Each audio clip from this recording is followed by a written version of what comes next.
स्वागत है आपका राजू टीवी पर। मैं हूं आपके साथ अभिषेक भट्टाचार्य। सीधा नजर डालेंगे इस वक्त की महत्वपूर्ण अपडेट पर। राजधानी भोपाल से अपडेट मिल रही है। मध्य प्रदेश की कैबिनेट बैठक में तमाम मुद्दों को लेकर चर्चा हुई है, जिसमें अवैध रेत खनन का मुद्दा काफी जोरों से उठा है। मंत्रियों ने रेत के अवैध खनन के मुद्दे को उठाया है।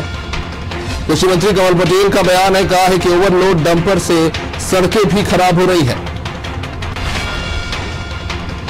कृषि मंत्री कमल पटेल ने अवैध रेत खनन को लेकर सीधे तौर पर इसको जिम्मेदार ठहराया है। सड़कों को जो नुकसान पहुंचा रहे हैं ओवरलोडेड सड़कें, उसको लेकर, और इसके लिए एक नीति बनाया जाना चाहिए उन्होंने कहा है। मंत्री प्रद्युम्न सिंह तोमर ने भी कहा कि ग्वालियर चंबल में रोकने वालों पर हमले हो रहे हैं, यानी अवैध रेत खनन करने वाले बाकी अधिकारियों पर हमले कर रहे हैं। हमारे साथ पॉलिटिकल एडिटर ब्रजेश चौकसी जी, माफ कीजिएगा, ब्यूरो हेड ब्रजेश चौकसी जी जुड़े हुए हैं, उससे बातचीत करेंगे।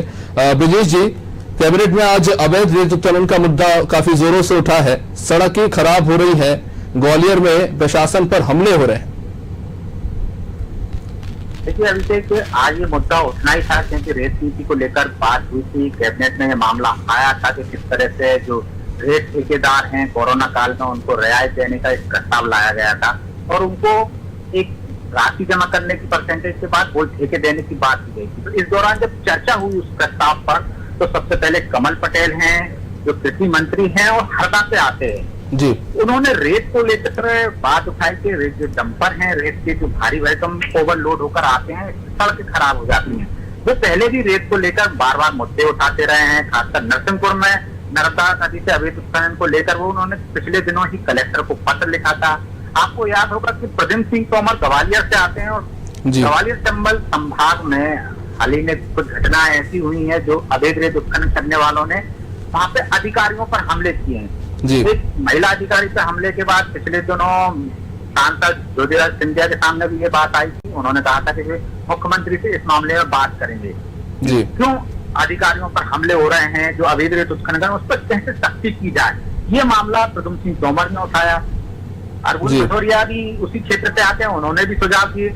यशोधरा राजे सिंधिया ने भी कहा कि अवैध उत्खनन से सरकार को करोड़ों का नुकसान हो रहा है, इसकी भरपाई की जाना चाहिए क्योंकि अवैध उत्खनन करने वाले कोई टैक्स देते नहीं है सरकार को।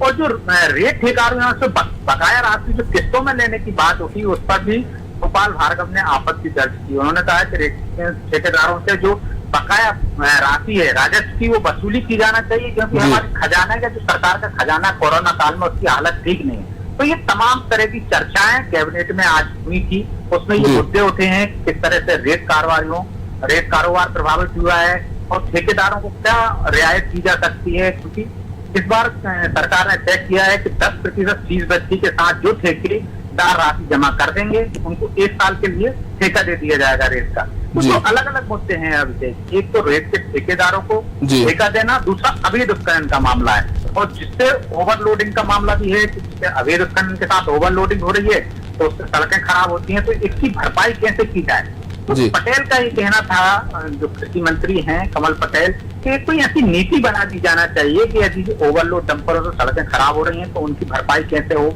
या डंपर चालकों पे या डंपर मालिकों पे या रेत ठेकेदारों पे एक एक्स्ट्रा टैक्स लगाया जाए जिससे सड़कें दुरुस्त की जा सके। इस पर उन्होंने मामला उठाया था और उन्होंने सुझाव दिया था। तो इस तरह की चर्चाएं कैबिनेट में हुई हैं, सुझाव भी आए हैं और जो घटनाएं घट रही हैं वो भी संज्ञान में लाए हैं मुख्यमंत्री के, ताकि उन पर सख्त कार्रवाई की जा सके। सर, अवैध रेत खनन का मुद्दा काफी पुराना है, इसकी जड़ें बहुत गहरी हैं और इसकी समस्या जो है लगातार सामने आती रही है तमाम तरह के, जैसा कि आपने बताया कि प्रशासन के कर्मचारियों पर भी हमले हुए हैं। लेकिन आज की जो बैठक हुई है, क्या लगता है कि अब एक लॉन्ग टर्म सॉल्यूशन की ओर बढ़ रही है सरकार इस पूरे मुद्दे को लेकर? देखिए अभिषेक, आज की परिस्थितियों में रेत नीति में कोई बदलाव की संभावना दिख नहीं रही क्योंकि कोरोना काल चल रहा है और सरकार खुद एक बार स्पष्ट कर चुकी है। जो प्रस्ताव आज आया था 10% फीस वृद्धि के साथ यदि जो ठेकेदार ठेका लेना चाहेंगे वो जमा कर दें और प्रस्ताव दे दें, हम उनको ठेका दे देंगे। तो जब तक रेत नीति में बदलाव नहीं होगा, 2 साल से रेत नीति में बदलाव नहीं हो पा रहा है क्योंकि कोरोना काल चल रहा था। इससे पहले की शिवराज सरकार ने पंचायतों को भी रेत खदानों पे ठेके दिए गए थे। एक ठेकेदारों की राय आप वो नहीं थी पूरी, अभी जिलों को एक एक ठेकेदार के कब्जे में है, तो एक तरह से मोनोपाली चलती है ठेकेदारों की। तो अवैध रेत खनन ज्यादा की संभावना रहती है। जब कई ठेकेदार होते हैं तो वो सुरक्षा अपनी करते हैं और उसमें जो रेत के दाम रहते हैं वो भी निर्धारित ज्यादा नहीं हो पाते हैं। अभी यदि एक जी। ठेकेदार रहेगा तो वो मनमर्जी से रेत के दाम बढ़ा देगा, उसकी ठेकेदारी के कारण वो ज्यादा से ज्यादा मुनाफा करने की कोशिश करेगा। लेकिन जब अनेक ठेकेदार होते हैं तो वो जितना मुनाफा कम हो, एक जी। प्रतिस्पर्धा रहती है उनमें, तो जी। वो नीति के माध्यम से ही होगी। और अभी कोई ऐसे आसार दिख नहीं रहे हैं कि मध्य प्रदेश सरकार रेत नीति में परिवर्तन करने वाली हो। ऐसे संकेत भी आज की कैबिनेट की बैठक में दिख गए हैं। जी, शुक्रिया ब्रिजेश जी। तो मध्य प्रदेश की आज की कैबिनेट बैठक में रेत खनन का मुद्दा, अवैध रेत खनन का मुद्दा जरूर उठा है। कई तरह की समस्याएं भी इसको लेकर कमल पटेल ने जाहिर करी हैं, जैसे कि सड़कें खराब हो जाती हैं और जो तो अन्य समस्या है प्रशासनिक अधिकारियों पर जो हमले हुए हैं हाल ही के समय में, इसको लेकर भी चिंता जताई गई है। हालांकि क्या अगला कदम होगा ये तो खैर अभी स्पष्ट नहीं है। एक लॉन्ग टर्म सॉल्यूशन जरूरी है रेत नीति को लेकर, लेकिन हाल ही की बैठक में अभी ऐसा कुछ इसके संकेत नहीं मिल रहे हैं। यहाँ पर ज्योतिरादित्य सिंधिया ने घटनाओं को लेकर चिंता जताई थी, उन्होंने कहा था कि इस बारे में मुख्यमंत्री से भी चर्चा करेंगे।